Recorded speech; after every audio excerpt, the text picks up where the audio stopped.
Hi everyone, this is Robert. Welcome to The Well-Told Tale. Every week we bring you the finest science fiction and fantasy stories ever written. We have reached the penultimate part of 20,000 Leagues Under the Sea by Jules Verne. Our intrepid heroes are plotting to escape their captivity on board the Nautilus when they get a chance, but will Captain Nemo ever give them that chance? And will they ever discover exactly who Nemo is and what he wants? The end of their adventures is drawing ever closer. It's time to pull up a chair, relax and enjoy part 9 of 20,000 Leagues Under the Sea by Jules Verne. Chapter 8, Vigo Bay. The Atlantic.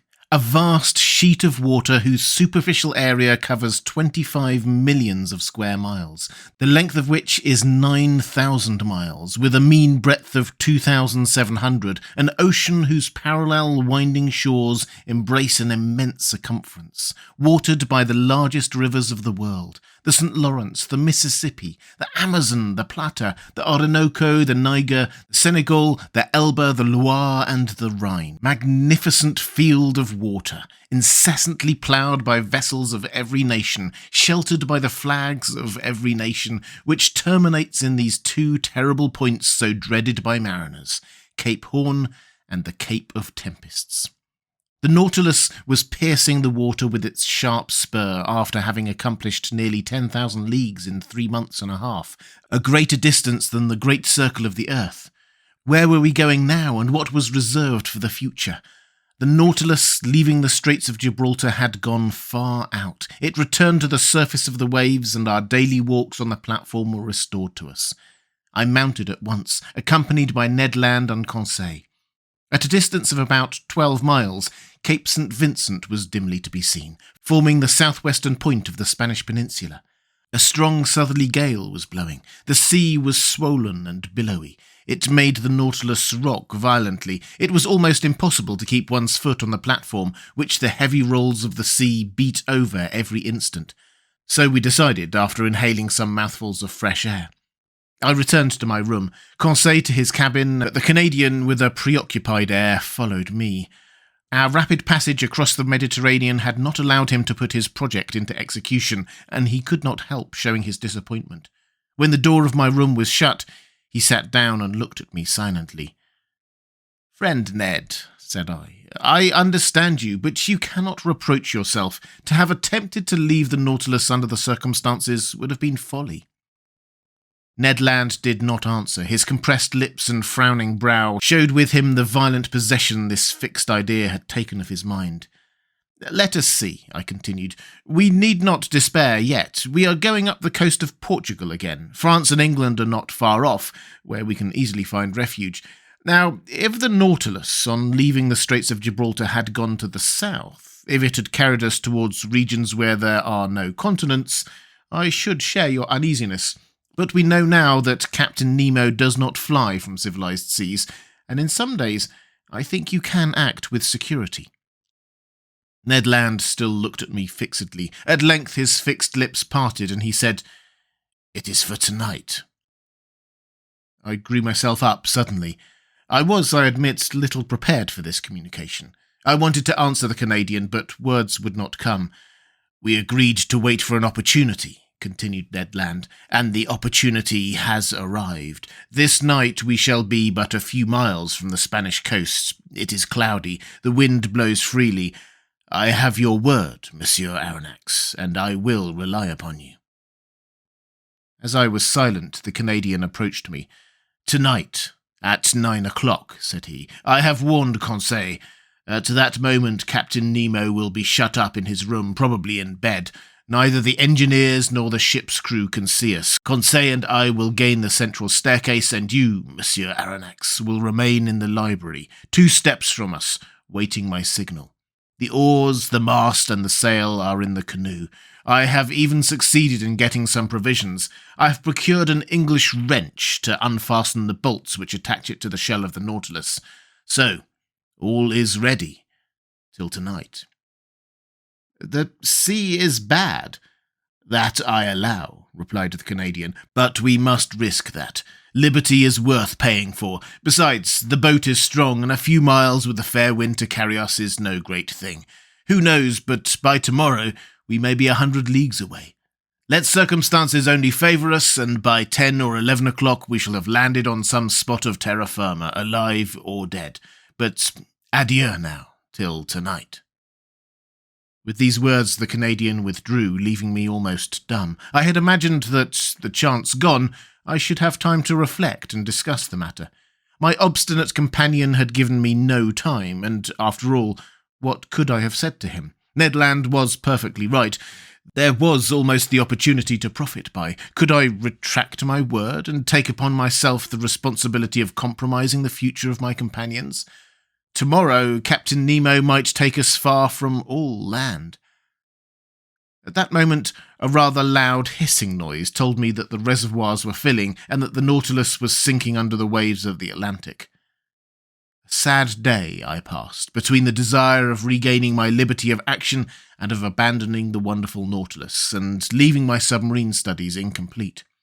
What dreadful hours I passed thus, sometimes seeing myself and companions safely landed, sometimes wishing, in spite of my reason, that some unforeseen circumstance would prevent the realization of Ned Land's project.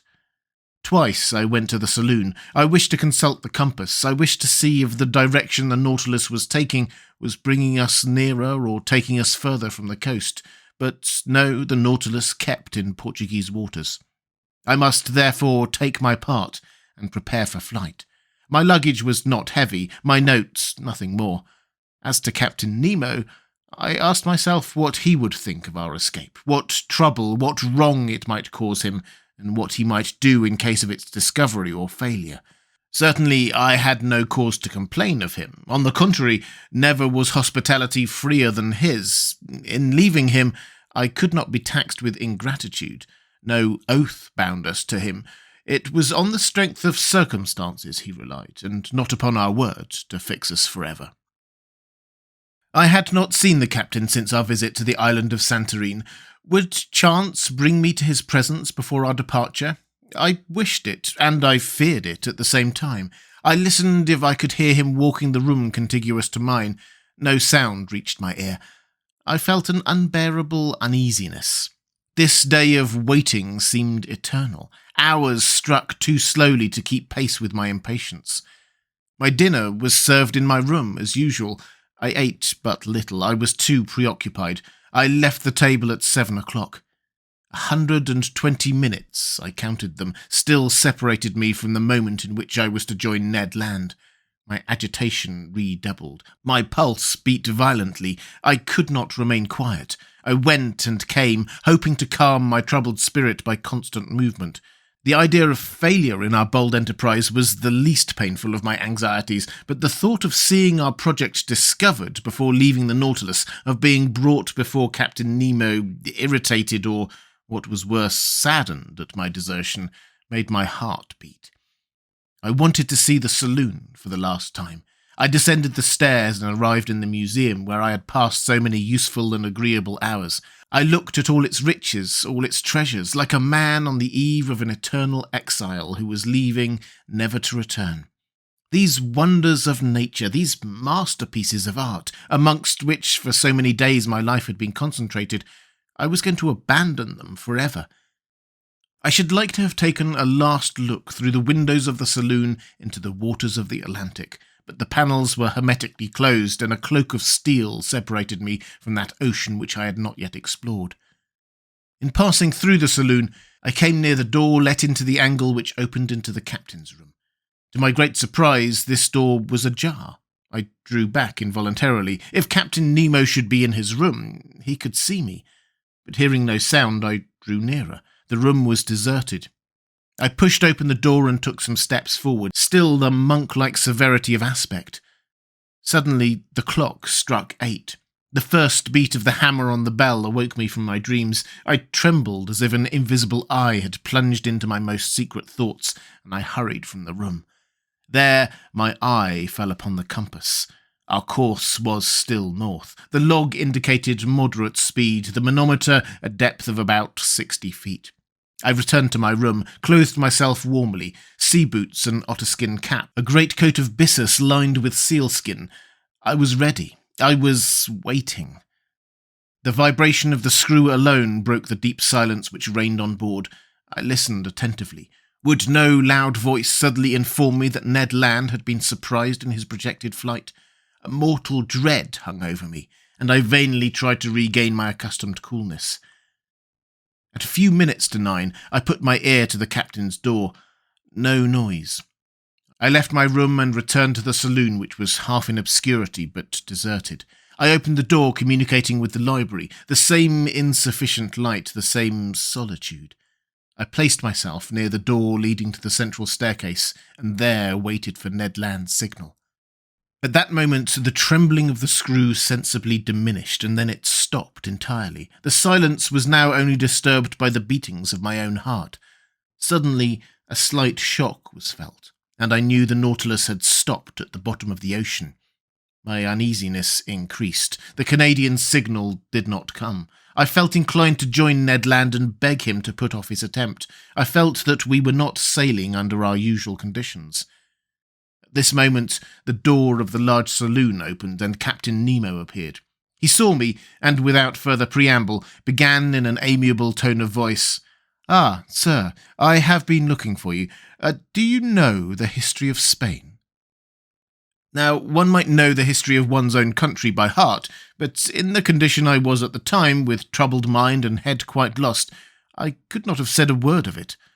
"Well," continued Captain Nemo, "you heard my question. Do you know the history of Spain?" Very slightly," I answered. "Well, here are learned men having to learn," said the captain. "Come, sit down, and I will tell you a curious episode in this history. Sir, listen well," said he. "This history will interest you on one side, for it will answer a question which doubtless you have not been able to solve." "I listen, Captain," said I, not knowing what my interlocutor was driving at, and asking myself if this incident was bearing on our projected flight. "Sir, if you have no objection, we will go back to 1702. You cannot be ignorant that your king, Louis XIV, thinking that the gesture of a potentate was sufficient to bring the Pyrenees under his yoke, had imposed the Duke of Anjou, his grandson, on the Spaniards. This prince reigned more or less badly, under the name Philip V, and had a strong party against him abroad.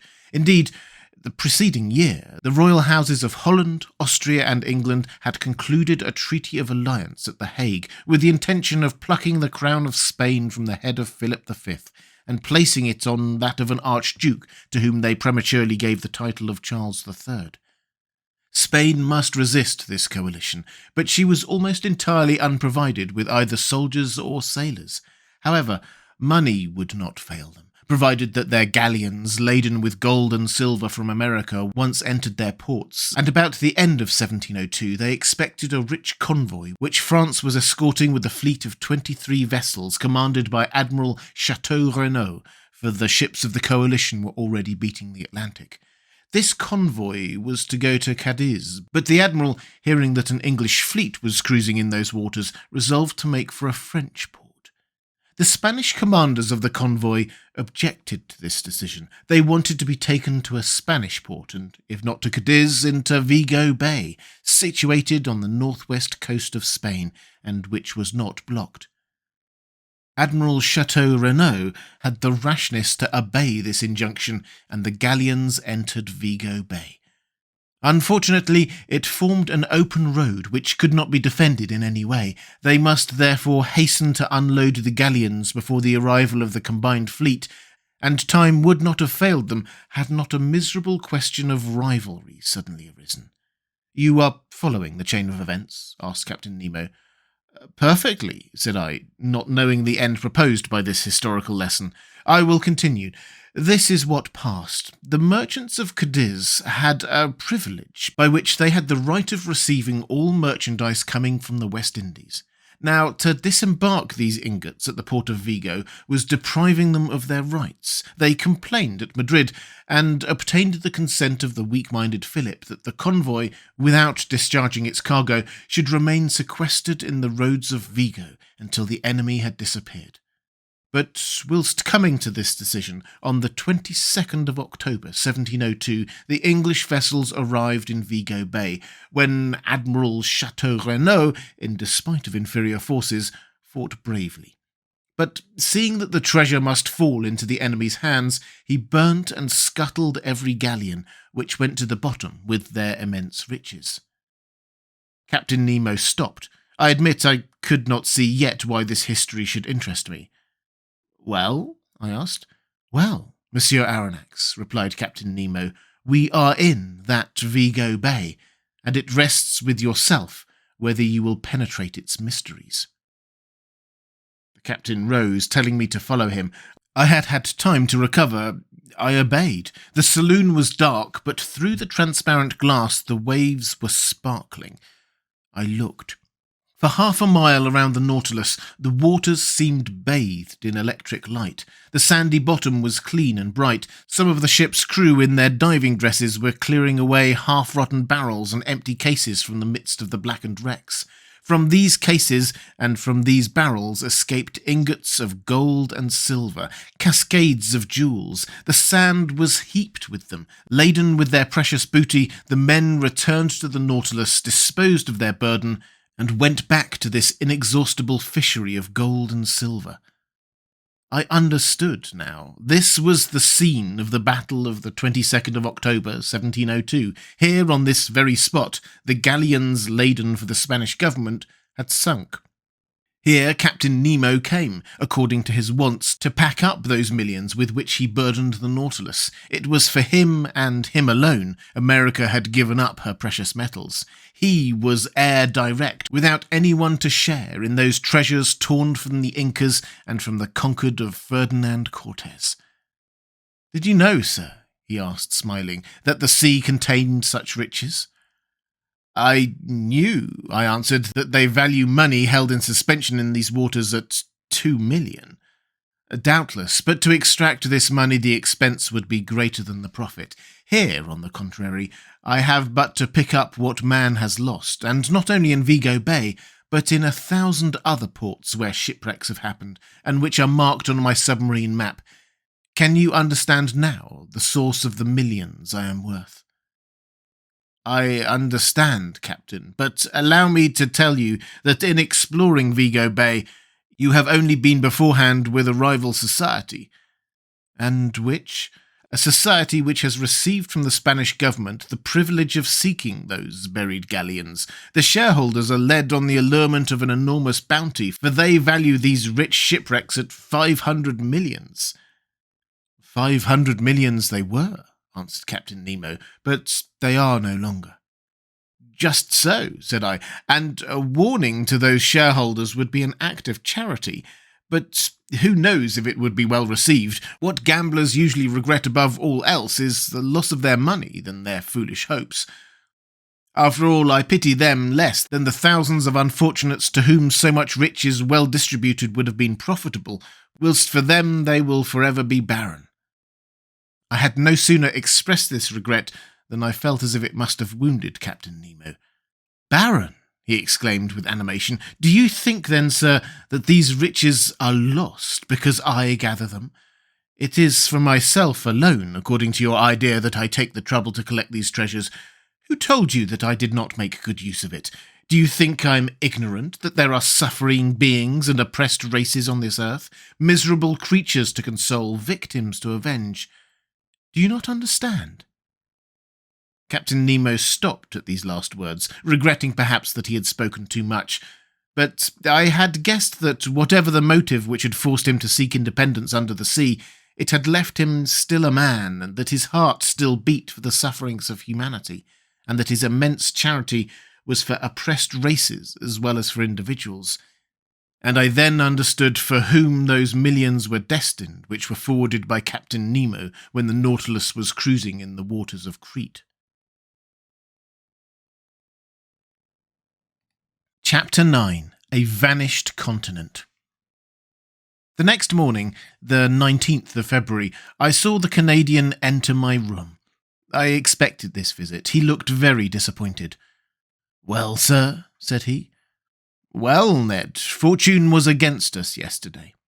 Yes, that Captain must needs stop exactly at the hour we intended leaving his vessel. Yes, Ned, he had business at his banker's. His banker's? Or rather, his banking house. By that, I mean the ocean, where his riches are safer than in the chests of the state. I then related to the Canadian the incidents of the previous night, hoping to bring him back to the idea of not abandoning the captain, but my recital had no other result than an energetically expressed regret from Ned that he had not been able to take a walk on the battlefield of Vigo on his own account. However, said he, all is not ended. It is only a blow of the harpoon lost. Another time we must succeed, and tonight, if necessary. In what direction is the Nautilus going? I asked. I do not know, replied Ned. Well, at noon we shall see the point. The Canadian returned to Conseil. As soon as I was dressed, I went to the saloon. The compass was not reassuring. The course of the Nautilus was south-southwest. We were turning our backs on Europe. I waited with some impatience till the ship's place was pricked on the chart. At about 11:30, the reservoirs were emptied and our vessel rose to the surface of the ocean. I rushed towards the platform. Ned Land had preceded me. No more land in sight. Nothing but an immense sea. Some sails on the horizon, doubtless those going to San Roque in search of favourable winds for doubling the Cape of Good Hope. The weather was cloudy. A gale of wind was preparing. Ned raved, and I tried to pierce the cloudy horizon. He still hoped that behind all that fog stretched the land he so longed for. At noon, the sun showed itself for an instant. The second profited by this brightness to take its height. Then, the sea becoming more billowy, we descended, and the panel closed. An hour after, upon consulting the chart, I saw the position of the Nautilus was marked at 16 degrees 17 longitude and 33 degrees 22 latitude, at 150 leagues from the nearest coast. There was no means of flight, and I leave you to imagine the rage of the Canadian when I informed him of our situation. For myself, I was not particularly sorry. I felt lightened of the load which had oppressed me, and was able to return with some degree of calmness to my accustomed work. That night, about 11 o'clock, I received a most unexpected visit from Captain Nemo. He asked me very graciously if I felt fatigued from my watch of the previous night. I answered in the negative. Then, Monsieur Aronnax, I propose a curious excursion. Propose, Captain? You have hitherto only visited the submarine depths by daylight, under the brightness of the sun. Would it suit you to see them in the darkness of the night? Most willingly. I warn you, the way will be tiring. We shall have far to walk and must climb a mountain. The roads are not well kept. What you say, Captain, only heightens my curiosity. I am ready to follow you. Come then, sir. We will put on our diving dresses. Arriving at the robing room, I saw that neither of my companions nor any of the ship's crew were to follow us on this excursion. Captain Nemo had not even proposed my taking with me either Ned or Conseil. In a few moments we had put on our diving dresses, then placed on our backs the reservoirs, abundantly filled with air, but no electric lamps were prepared. I called the captain's attention to the fact. They will be useless, he replied. I had thought I had not heard aright, but I could not repeat my observation, for the captain's head had already disappeared in its metal case. I finished harnessing myself. I felt them put an iron-pointed stick into my hand, and some minutes later, after going through the usual form, we set foot on the bottom of the Atlantic at a depth of 150 fathoms. Midnight was near. The waters were profoundly dark, but Captain Nemo pointed out in the distance a reddish spot, a sort of large light shining brilliantly about 2 miles from the Nautilus. What this fire might be, what could feed it, why and how it lit up the liquid mass, I could not say.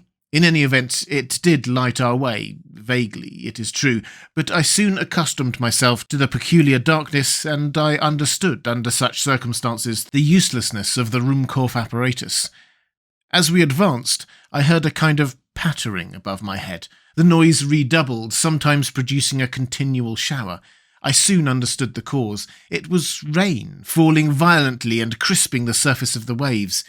Instinctively the thought flashed across my mind that I should be wet through, by the water, in the midst of the water. I could not help laughing at the odd idea, but indeed, in the thick diving dress, the liquid element is no longer felt, and one only seems to be in an atmosphere somewhat denser than the terrestrial atmosphere, nothing more. After half an hour's walk, the soil became stony. I caught a glimpse of pieces of stone covered with millions of zoophytes and masses of seaweed. My feet often slipped upon this sticky carpet of seaweed, and without my iron-tipped stick I should have fallen more than once. In turning round, I could still see the whitish lantern of the Nautilus beginning to pale in the distance. But the rosy light which guided us increased and lit up the horizon. The presence of this fire underwater puzzled me in the highest degree. Was I going towards a natural phenomenon as yet unknown to the savants of the earth, or even, for this thought crossed my brain, that the hand of man ought to do with this conflagration? Had he fanned this flame? Was I to meet in these depths companions and friends of Captain Nemo, whom he was going to visit, and who, like him, led this strange existence? Should I find down there a whole colony of exiles who, weary of the miseries of this earth, had sought and found independence in the deep ocean? All these foolish and unreasonable ideas pursued me, and in this condition of mind, overexcited by the succession of wonders continually passing before my eyes, I should not have been surprised to meet at the bottom of the sea one of those submarine towns of which Captain Nemo dreamed. Our road grew lighter and lighter. The white glimmer came in rays from the summit of a mountain about 800 feet high, but what I saw was simply a reflection developed by the clearness of the waters. The source of this inexplicable light was a fire on the opposite side of the mountain. In the midst of this stony maze furrowing the bottom of the Atlantic, Captain Nemo advanced without hesitation. He knew this dreary road. Doubtless he had often travelled over it, and could not lose himself. I followed him with unshaken confidence. He seemed to me like a genie of the sea as he walked before me. I could not help admiring his stature, which was outlined in black on the luminous horizon. It was 1 in the morning when we arrived at the first slopes of the mountain, but to gain access to them we must venture through the difficult paths of a vast copse. Yes, a copse of dead trees, without leaves, without sap, trees petrified by the action of the water and here and there overtopped by gigantic pines. It was like a coal pit still standing, holding by the roots to the broken soil, and whose branches, like fine black paper cuttings, showed distinctly on the watery ceiling. Picture to yourself a forest in the Harz, hanging on the sides of the mountain, but a forest swallowed up. The paths were encumbered with seaweed and fucus, between which grovelled a whole world of crustacea. I went along, climbing the rocks, striding over extended trunks, breaking the sea bindweed which hung from one tree to another, and frightening the fishes which flew from branch to branch. Pressing onward, I felt no fatigue. I followed my guide, who was never tired. What a spectacle! How can I express it? How paint the aspect of those woods and rocks in this medium, their underparts dark and wild, the upper coloured with red tints by that light which the reflecting powers of the water doubled? We climbed rocks which fell directly after with gigantic bounds and the low growling of an avalanche. To right and left ran long, dark galleries where sight was lost. Here opened vast glades which the hand of man seemed to have worked, and I sometimes asked myself if some inhabitant of these submarine regions would not suddenly appear to me. But Captain Nemo was still mounting. I could not stay behind. I followed boldly. My stick gave me good help. A false step would have been dangerous on the narrow passes sloping down to the sides of the gulfs, but I walked with firm step without feeling any giddiness. Now I jumped a crevice, the depth of which would have made me hesitate had it been among the glaciers on the land. Now I ventured on the unsteady trunk of a tree thrown across from one abyss to the other, without looking under my feet, having only eyes to admire the wild sights of this region. There, monumental rocks, leaning on their regularly cut bases, seemed to defy all laws of equilibrium. From between their stony knees, trees sprang, like a jet under heavy pressure, and upheld others which upheld them. Natural towers, large scarps cut perpendicularly, like a curtain inclined at an angle which the laws of gravitation could never have tolerated in terrestrial regions. 2 hours after quitting the Nautilus, we had crossed the line of trees, and 100 feet above our heads rose the top of the mountain, which cast a shadow on the brilliant irradiation of the opposite slope. Some petrified shrubs ran fantastically here and there. Fishes got up under our feet like birds in the long grass. The massive rocks were rent with impenetrable fractures, deep grottos and unfathomable holes, at the bottom of which formidable creatures might be heard moving.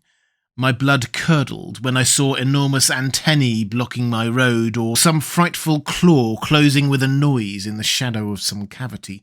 Millions of luminous spots shone brightly in the midst of the darkness.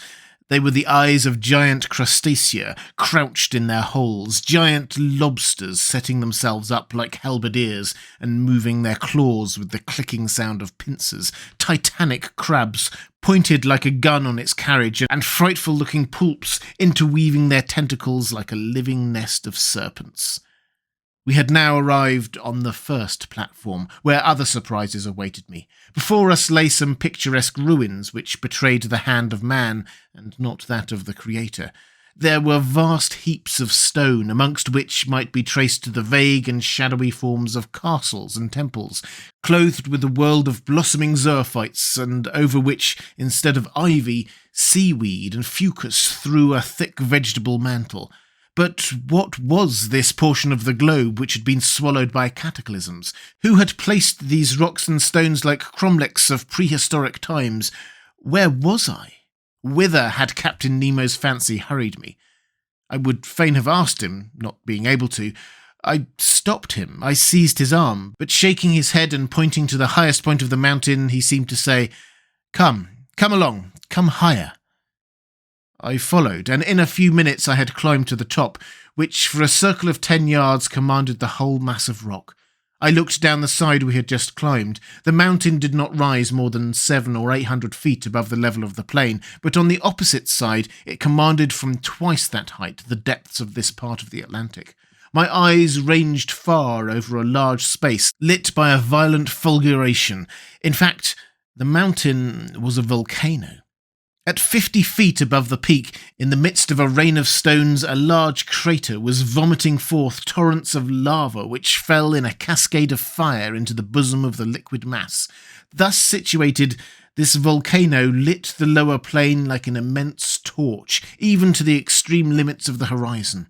I said that the submarine crater threw up lava, but no flames. Flames require the oxygen of the air to feed upon and cannot be developed under water, but streams of lava, having in themselves the principles of their incandescence, can attain a white heat, fight vigorously against the liquid element, and turn it to vapour by contact.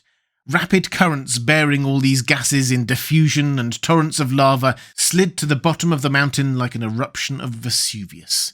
There indeed, under my eyes, ruined, destroyed, lay a town, its roofs open to the sky, its temples fallen, its arches dislocated, its columns lying on the ground, from which one would still recognise the massive character of Tuscan architecture. Further on, some remains of a gigantic aqueduct, here the high base of an acropolis with the floating outline of a Parthenon, there traces of a quay, as if an ancient port had formerly abutted on the borders of the ocean and disappeared with its merchant vessels and its war galleys. Further on again, long lines of sunken walls and broad, deserted streets, a perfect Pompeii, escaped beneath the waters. Such was the sight that Captain Nemo brought before my eyes. Where was I? I must know at any cost. I tried to speak, but Captain Nemo stopped me by a gesture, and picking up a piece of chalkstone, advanced to a rock of black basalt and traced the one word: Atlantis. What a light shone through my mind. Atlantis, the Atlantis of Plato, that continent denied by Origen and Humboldt, who placed its disappearance among the legendary tales. I had it there, now, before my eyes, bearing upon it the unexceptional testimony of its catastrophe. The region thus engulfed was beyond Europe, Asia and Libya, beyond the columns of Hercules, where those powerful people, the Atlantides, lived, against whom the first wars of the ancient Greeks were waged. Thus, led by the strangest destiny, I was treading underfoot the mountains of this continent, touched with my hand those ruins 1,000 generations old, and contemporary with the geological epochs. I was walking on the very spot where the contemporaries of the first man had walked. Whilst I was trying to fix in my mind every detail of this grand landscape, Captain Nemo remained motionless, as if petrified in mute ecstasy, leaning on a mossy stone. Was he dreaming of those generations long since disappeared? Was he asking them the secret of human destiny? Was it here this strange man came to steep himself in historical recollections and live again this ancient life, he who wanted no modern one? What would I not have given to know his thoughts, to share them, to understand them? We remained for an hour at this place, contemplating the vast plains under the brightness of the lava, which was sometimes wonderfully intense. Rapid tremblings ran along the mountain caused by internal bubblings. Deep noise, distinctly transmitted through the liquid medium, were echoed with majestic grandeur. At this moment, the moon appeared through the massive waters and threw her pale rays on the buried continent. It was but a gleam, but what an indescribable effect. The captain rose, cast one last look over the immense plain, and then bade me follow him. We descended the mountain rapidly, and the mineral forest once past, I saw the lantern of the Nautilus shining like a star. The captain walked straight to it, and we got on board as the first rays of light whitened the surface of the ocean. Chapter 10. The Submarine Coal Mines. The next day, the 20th of February, I awoke very late. The fatigues of the previous night had prolonged my sleep until 11 o'clock. I dressed quickly and hastened to find the course the Nautilus was taking. The instruments showed it to be still heading to the south, with a speed of 20 miles an hour and a depth of 50 fathoms. The species of fish here did not differ much from those already noticed. There were rays of great size, 5 yards long, and endowed with great muscular strength, which enabled them to shoot above the waves. Sharks of many kinds, amongst others one 15 feet long, with triangular sharp teeth, whose transparency rendered it almost invisible in the water. Amongst bony fish, Conseil noted some about 3 yards long, armed at the upper jaw with a piercing sword. Other bright-coloured creatures known in the time of Aristotle by the name of the sea dragon, which are dangerous to capture on account of the spikes on their back.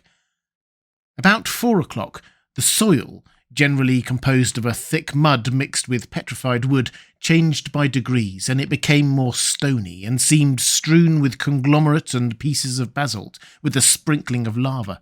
I thought that a mountainous region was succeeding the long plains, and accordingly, after a few evolutions of the Nautilus, I saw the southerly horizon blocked by a high wall, which seemed to close all exit. Its summit evidently passed the level of the ocean. It must be a continent, or at least an island, one of the Canaries or of the Cape Verde Islands. The bearings not being yet taken, perhaps designedly, I was ignorant of our exact position. In any case, such a wall seemed to me to mark the limits of that Atlantis of which we had in reality passed over only the smallest part. Much longer should I have remained at the window admiring the beauties of sea and sky, but the panels closed. At this moment, the Nautilus arrived at the side of this high perpendicular wall. What it would do, I could not guess. I returned to my room. It no longer moved. I laid myself down with the full intention of waking after a few hours' sleep, but it was 8 o'clock the next day when I entered the saloon. I looked at the manometer. It told me the Nautilus was floating on the surface of the ocean. Besides, I heard steps on the platform. I went to the panel. It was open, but instead of broad daylight, as I expected, I was surrounded by profound darkness. Where were we? Was I mistaken? Was it still night? No, not a star was shining, and night has not that utter darkness. I knew not what to think when a voice near me said, "Is that you, Professor?" "Ah, Captain," I answered. "Where are we?" "Underground, sir." "Underground?" I exclaimed. "And the Nautilus floating still?" "It always floats." "But I do not understand. Wait a few moments. Our lanterns will be lit, and if you like light places, you will be satisfied. I stood on the platform and waited. The darkness was so complete that I could not even see Captain Nemo, but looking to the zenith, exactly above my head, I seemed to catch an undecided gleam, a kind of twilight filling a circular hole. At this instant, the lantern was lit, and its vividness dispelled the faint light. I closed my dazzled eyes for an instant and then looked again. The Nautilus was stationary, floating near a mountain which formed a sort of quay. The lake, then, supporting it, was a lake imprisoned by a circle of walls, measuring 2 miles in diameter and 6 in circumference. Its level, the manometer showed, could only be the same as the outside level, for there must necessarily be a communication between the lake and the sea. The high partitions, leaning forward on their base, grew into a vaulted roof bearing the shape of an immense funnel turned upside down, the height being about 500 or 600 yards. At the summit was a circular orifice by which I had caught the slight gleam of light, evidently daylight. "Where are we?" I asked. "In the very heart of an extinct volcano, the interior of which has been invaded by the sea after some great convulsion of the earth. Whilst you were sleeping, Professor, the Nautilus penetrated to this lagoon by a natural canal, which opens about 10 yards beneath the surface of the ocean. This is its harbour of refuge, a sure, commodious and mysterious one, sheltered from all gales. Show me, if you can, on the coasts of any of your continents or islands, a road which can give such a perfect refuge from all storms." "Certainly," I replied. "You are in safety here, Captain Nemo. Who could reach you in the heart of a volcano? But did I not see an opening at its summit?" "Yes, its crater, formerly filled with lava, vapour and flames, and which now gives entrance to the life-giving air we breathe."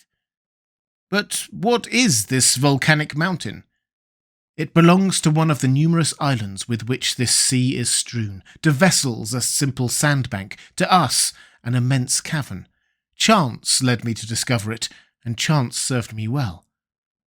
"But of what use is this refuge, Captain? The Nautilus wants no port." "No, sir, but it wants electricity to make it move, and the wherewithal to make the electricity, sodium to feed the elements, coal from which to get the sodium, and a coal mine to supply the coal. And exactly on this spot, the sea covers entire forests embedded during the geological periods, now mineralized and transformed into coal. For me, they are an inexhaustible mine." "Your men follow the trade of miners here, then, Captain?" "Exactly so. These mines extend under the waves like the mines of Newcastle. Here, in their diving dresses, pickaxe and shovel in hand, my men extract the coal, which I do not even ask from the mines of the earth. When I burn this combustible for the manufacture of sodium, the smoke, escaping from the crater of the mountain, gives it the appearance of a still active volcano." "And we shall see your companions at work?" "No, not at this time at least, for I am in a hurry to continue our submarine tour of the earth, so I shall content myself with drawing from the reserve of sodium I already possess. The time for loading is 1 day only, and we continue our voyage. So, if you wish to go over the cavern and make the round of the lagoon, you must take advantage of today, Monsieur Aronnax." I thanked the captain and went to look for my companions, who had not yet left their cabin. I invited them to follow me, without saying where we were. They mounted the platform. Conseil, who was astonished at nothing, seemed to look upon it as quite natural that he should wake under a mountain after having fallen asleep under the waves, but Ned Land thought of nothing but finding whether the cavern had any exit. After breakfast, about 10 o'clock, we went down onto the mountain. "Here we are, once more on land," said Conseil. "I do not call this land," said the Canadian, "and besides, we are not on it, but beneath it."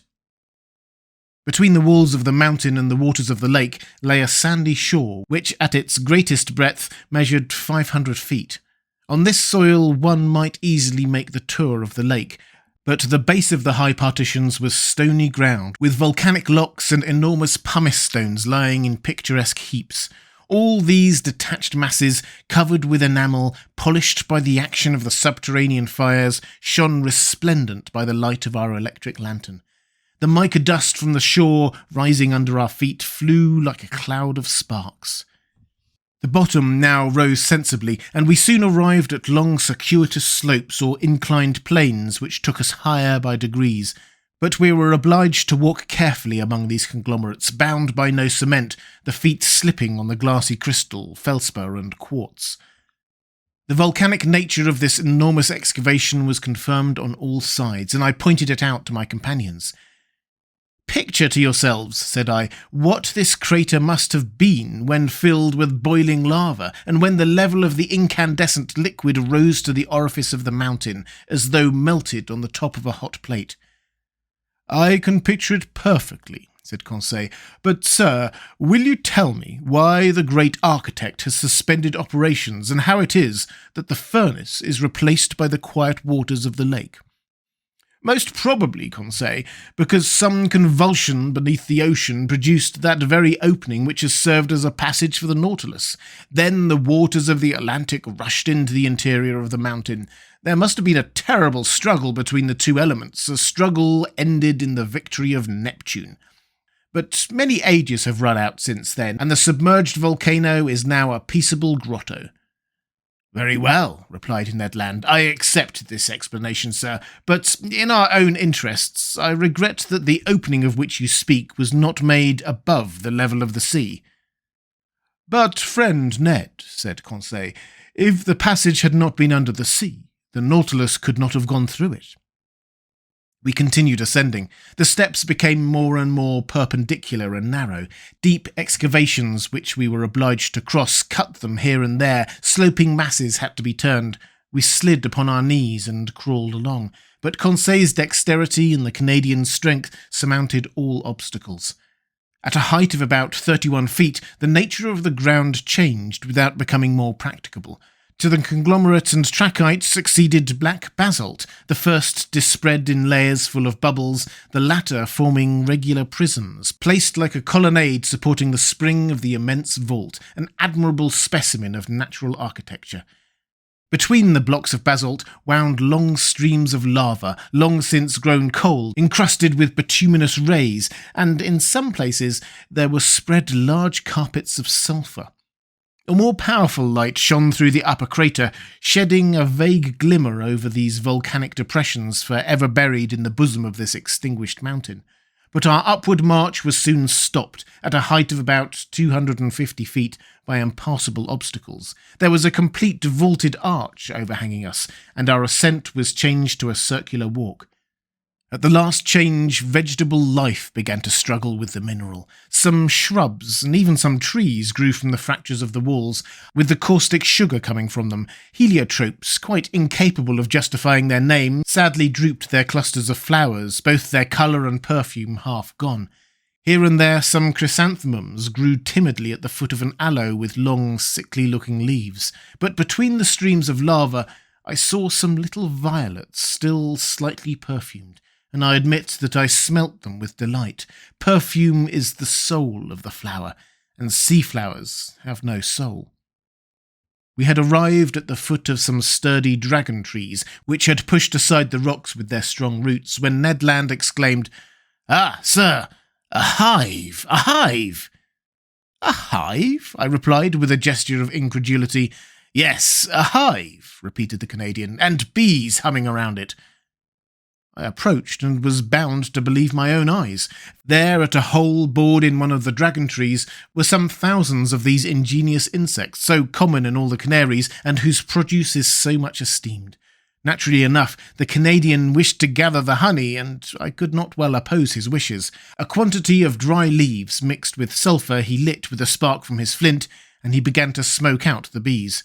The humming ceased by degrees, and the hive eventually yielded several pounds of the sweetest honey, with which Ned Land filled his haversack. "When I have mixed this honey with the paste of the breadfruit," said he, "I shall be able to offer you a succulent cake." "'Pon my word," said Conseil, "it will be gingerbread." "Never mind the gingerbread," said I. "Let us continue our interesting walk." At every turn of the path we were following, the lake appeared in all its length and breadth. The lantern lit up the whole of its peaceable surface, which knew neither ripple nor wave. The Nautilus remained perfectly immovable. On the platform and on the mountain, the ship's crew were working like black shadows clearly carved against the luminous atmosphere. We were now going round the highest crest of the first layers of rock which upheld the roof. I then saw that bees were not the only representatives of the animal kingdom in the interior of this volcano. Birds of prey hovered here and there in the shadows, or fled from their nests on the top of the rocks. There were sparrowhawks with white breasts and kestrels, and down the slope scampered with their long legs several fine fat bustards. I leave anyone to imagine the covetousness of the Canadian at the sight of this savoury game, and whether he did not regret having no gun, but he did his best to replace the lead by stones, and after several fruitless attempts, he succeeded in wounding a magnificent bird. To say that he risked his life 20 times before reaching it is but the truth, but he managed so well that the creature joined the honeycakes in his bag. We were now obliged to descend towards the shore, the crest becoming impracticable. Above us, the crater seemed to gape like the mouth of a well. From this place the sky could be clearly seen, and clouds dissipated by the west wind, leaving behind them, even on the summit of the mountain, their misty remnants, certain proof that they were only moderately high, for the volcano did not rise more than 800 feet above the level of the ocean. Half an hour after the Canadian's last exploit, we had regained the inner shore. Here the flora was represented by large carpets of marine crystal, a little umbelliferous plant very good to pickle, which also bears the name of pierce stone and sea fennel. Conseil gathered some bundles of it. As to the fauna, it might be counted by thousands of crustacea of all sorts, lobsters, crabs, spider crabs, chameleon shrimps, and a large number of shells, rockfish, and limpets. 3/4 of an hour later, we had finished our circuitous walk and were on board. The crew had just finished loading the sodium, and the Nautilus could have left that instant. But Captain Nemo gave no order. Did he wish to wait until night and leave the submarine passage secretly? Perhaps so. Whatever it might be, the next day the Nautilus, having left its port, steered clear of all land at a few yards beneath the waves of the Atlantic. Chapter 11. The Sargasso Sea. That day, the Nautilus crossed a singular part of the Atlantic Ocean. No one can be ignorant of the existence of a current of warm water known by the name of the Gulf Stream.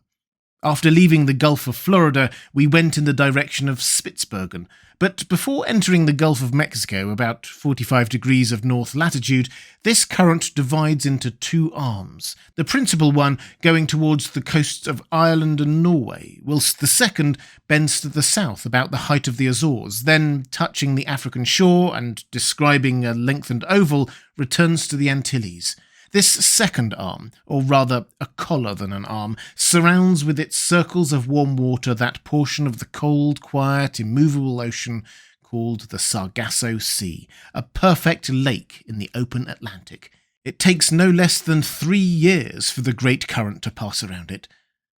Such was the region the Nautilus was now visiting, a perfect meadow, a close carpet of seaweed, fucus and tropical berries, so thick and compact that the stem of a vessel could hardly tear its way through it, and Captain Nemo, not wishing to entangle his screw in this herbaceous mass, kept some yards beneath the surface of the waves.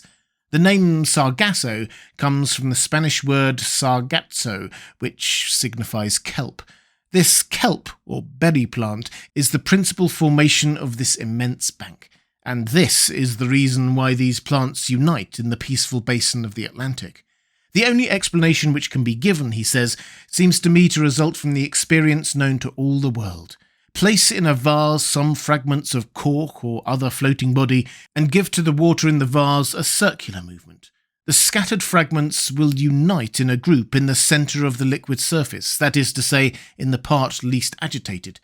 In the phenomenon we are considering, the Atlantic is the vase, the Gulf Stream the circular current, the Sargasso Sea the central point at which the floating bodies unite. I share Maura's opinion, and I was able to study the phenomenon in the very midst which vessels rarely penetrate. Above us floated products of all kinds. Heaped up among these brownish plants, trunks of trees torn from the Andes or the Rocky Mountains, and floated by the Amazon or the Mississippi. Numerous wrecks, remains of keels or ships' bottoms, side planks stove in, and so weighted with shells and barnacles that they could not again rise to the surface. And time will one day justify Maury's other opinion, that these substances, thus accumulated for ages, will become petrified by the action of the water and will then form inexhaustible coal mines, a precious reserve prepared by far-seeing nature for the moment when men shall have exhausted the mines of continents. In the midst of this inextricable mass of plants and seaweed, I noticed some charming pink halcyons with their long tentacles trailing after them, and medusae, green, red, and blue. All day on the 22nd of February we passed in the Sargasso Sea, where such fish as are partial to marine plants find abundant nourishment. The next, the ocean had returned to its accustomed aspect.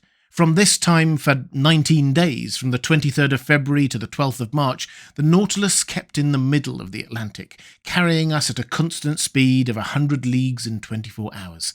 Captain Nemo evidently intended accomplishing his submarine program, and I imagined that he intended, after doubling Cape Horn, to return to the Australian seas of the Pacific. Ned Land had cause for fear. In these large seas, void of islands, we could not attempt to leave the boat, nor had we any means of opposing Captain Nemo's will. Our only course was to submit. But what we could neither gain by force nor cunning, I like to think might be obtained by persuasion. This voyage ended, would he not consent to restore our liberty under an oath never to reveal his existence, an oath of honour which we should have religiously kept? But we must consider that delicate question with the captain. But was I free to claim this liberty? Had he not himself said from the beginning, in the firmest manner, that the secret of his life exacted from him our lasting imprisonment on board the Nautilus? And would not my 4 months' silence appear to him a tacit acceptance of our situation? And would not a return to the subject result in raising suspicions which might be hurtful to our projects, if at some future time a favourable opportunity offered to return to them? During the 19 days mentioned above, no incident of any kind happened to signalise our voyage. I saw little of the captain. He was at work. In the library I often found his books left open, especially those on natural history. My work on submarine depths, conned over by him, was covered with marginal notes, often contradicting my theories and systems, but the captain contented himself with thus purging my work. It was very rare for him to discuss it with me. Sometimes I heard the melancholy tones of his organ, but only at night, in the midst of the deepest obscurity, when the Nautilus slept upon the deserted ocean. During this part of our voyage, we sailed whole days on the surface of the waves. The sea seemed abandoned. A few sailing vessels on the road to India were making for the Cape of Good Hope. One day we were followed by the boats of a whaler, who no doubt took us for some enormous whale of great price, but Captain Nemo did not wish the worthy fellows to lose their time and trouble, so ended the chase by plunging under the water. Our navigation continued until the 13th of March. That day, the Nautilus was employed in taking soundings, which greatly interested me. We had then made about 13,000 leagues since our departure from the high seas of the Pacific. The bearings gave us 45 degrees 37 south latitude and 37 degrees 53 west longitude. It was the same water in which Captain Denham of the Herald sounded 7,000 fathoms without finding the bottom. There, too, Lieutenant Parker of the American frigate Congress could not touch the bottom with 15,140 fathoms. Captain Nemo intended seeking the bottom of the sea by a diagonal sufficiently lengthened by means of lateral planes placed at an angle of 45 degrees with the waterline of the Nautilus. Then the screw set to work with its maximum speed, its foreblades beating the waves with indescribable force. Under this powerful pressure, the hull of the Nautilus quivered like a sonorous cord and sank regularly under the water. At 7,000 fathoms, I saw some blackish tops rising from the midst of the waters, but these summits might belong to high mountains like the Himalayas or Mont Blanc, even higher, and the depth of the abyss remained incalculable. The Nautilus descended still lower in spite of the great pressure. I felt the steel plates trembling at the fastenings of the bolts. Its bars bent, its partitions groaned, the windows of the saloon seemed to curve under the pressure of the waters, and this firm structure would doubtless have yielded if, as its captain had said, it had not been capable of resistance like a solid block. We had attained a depth of 16,000 yards, 4 leagues, and the sides of the Nautilus then bore a pressure of 1,600 atmospheres, that is to say, 3,200 pounds to each square 2/5 of an inch of its surface. "What a situation to be in," I exclaimed, "to overrun these deep regions where man has never trod. Look, Captain, look at these magnificent rocks, these uninhabited grottos, these lowest receptacles of the globe where life is no longer possible. What unknown sights are here? Why should we be unable to preserve a remembrance of them?" "Would you like to carry away more than the remembrance?" said Captain Nemo. "What do you mean by those words?" "I mean to say that nothing is easier than to make a photographic view of this submarine region." I had not time to express my surprise at this new proposition when, at Captain Nemo's call, an objective was brought into the saloon. Through the widely opened panel, the liquid mass was bright with electricity, which was distributed with such uniformity that not a shadow, not a gradation was to be seen in our manufactured light. The Nautilus remained motionless, the force of its crew subdued by the inclination of its planes. The instrument was propped on the bottom of the oceanic sight, and in a few seconds we had obtained a perfect negative. But the operation being over, Captain Nemo said, "Let us go up. We must not abuse our position, nor expose the Nautilus too long to such great pressure." "Go up again?" I exclaimed. "Hold well on." I had not time to understand why the captain cautioned me thus when I was thrown forward onto the carpet. At a signal from the captain, its screw was shipped, its blades raised vertically, the Nautilus shot into the air like a balloon, rising with stunning rapidity and cutting the massive waters with a sonorous agitation. Nothing was visible, and in 4 minutes it had shot through the 4 leagues which separated it from the ocean, and after emerging like a flying fish, fell, making the waves rebound to an enormous height.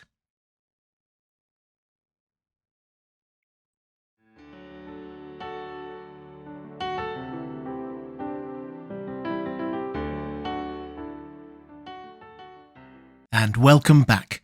I hope you enjoyed part 9 of 20,000 Leagues Under the Sea. If you did enjoy it, then please consider supporting The Well Told Tale on Patreon at patreon.com/thewelltoldtale. There's a link in the description. I'll be back next week with the finale of the story. I hope you can join me.